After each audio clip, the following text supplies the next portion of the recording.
Take control of your life. The instant you take control, interesting things will come to you.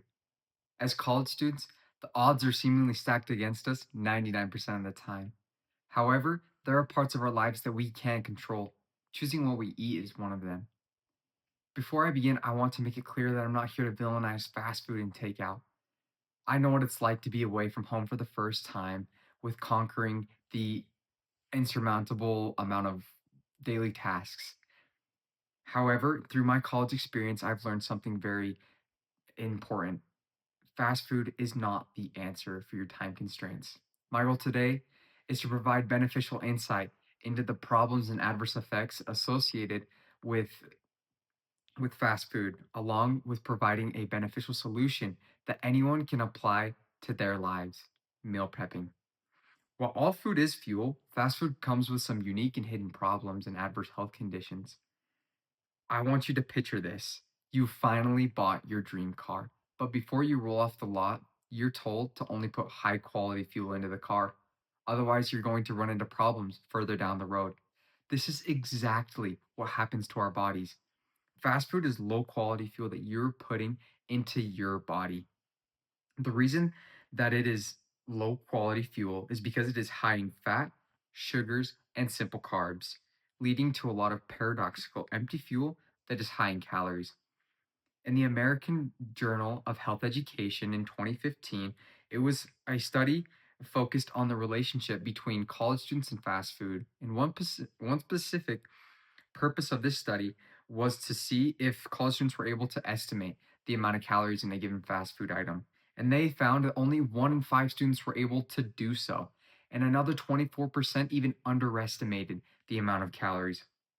This is a problem that students are fighting a battle they don't even know. They are completely unaware of the detrimental adverse health effects that are associated with eating too much fast food, that are cardiovascular disease and metabolic dysfunction. In the health promotion perspective in 2016, a scoping review highlighted studies that found that individuals that regularly ate fast food had an increased likelihood of experiencing obesity, type 2 diabetes, insulin resistance, and cardiovascular disease. So, if we know that fast food can cause these things, why do we keep regularly eating it? It has to do with the bliss point of fast food, much of it. David Kessler, former head of the United States Food and Drug Administration, explains that fast food or junk food has the perfect food alchemy to make it hard to resist. We've all been there. You sit down and you take a bite into that food that lights up every taste bud while simultaneously melting in your mouth, leaving you with a dilemma that you can't just stop at one. This has not just been stumbled upon by fast food enterprises. This ultra processed food that is being fabricated at lightning speed has been studied and modified, making it easier to eat more of it faster. This is because they have made food that is able to trigger our brain pathways or reward pathways in our brain the same way that drugs do. Umanadu in the Harvard Gazette explains, an instructor at the psychiatry of the Harvard School of Medicine, that we do not live in a time of food scarcity as our ancestors once did. Once scavenged for whole foods are now replaced with ultra processed foods that contain ingredients such as high fructose corn syrup, salt, sugars, and the wrong types of fats. She then explains that food with these ingredients tap into the same reward pathways of our brain, just like cocaine. This is a problem. When we think of when we think of drugs and fast food, we tend to see no correlation, but we need to be cautious of how deliciously addictive this food is. It taps into the same reward pathways of our brain, creating reinforcement loops, making us want to eat it again and again.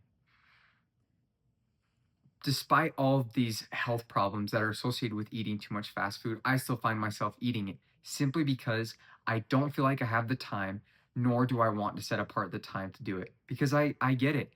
College can be hectic. You have assignments to do, deadlines to meet, making the convenient quick bite much more appealing.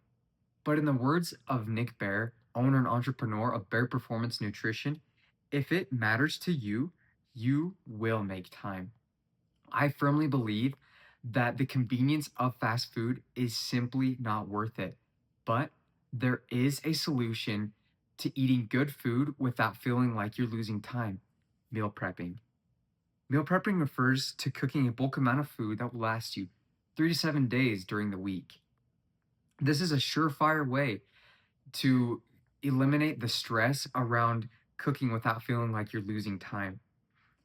While it does take a considerable amount of time to cook this amount of food, you can set apart 1 to 2 hours on any given day that you would have more downtime to cook this food. It will save you time in the long run instead of having to rummage around in the fridge trying to find what to cook.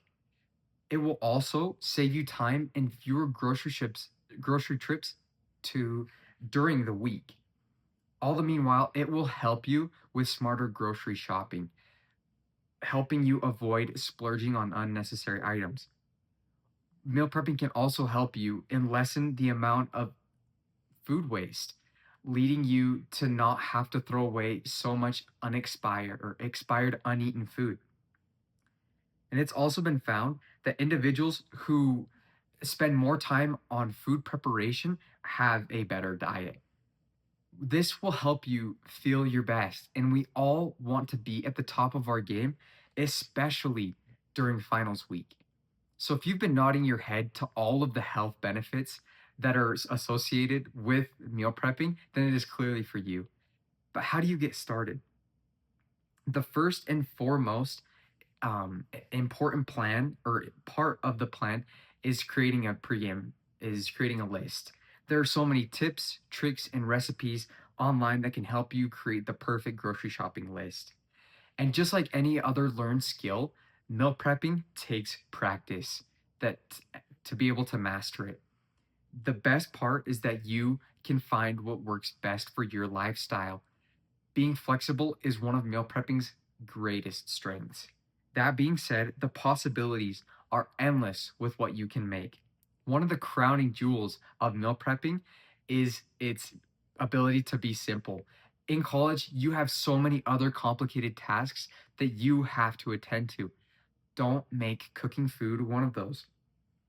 There are so many numerous recipes that are easy, simple, delicious, nutritious, and budget friendly all at the same time. Again, I want to make it clear that fast food and takeout have their time and place, but I also believe that it's important that we address the problematic empty calories that are associated with health conditions such as obesity, type 2 diabetes, insulin resistance, and cardiovascular diseases that can come from eating too much fast food. It's time we take back the kitchen and make changes now in our lives for the future well-being of ourselves. If there's one takeaway from today, it's that fast food doesn't have to be the answer. Meal prepping is a time saving, stress reducing solution for you. It is the best choice that you can make now for your future self.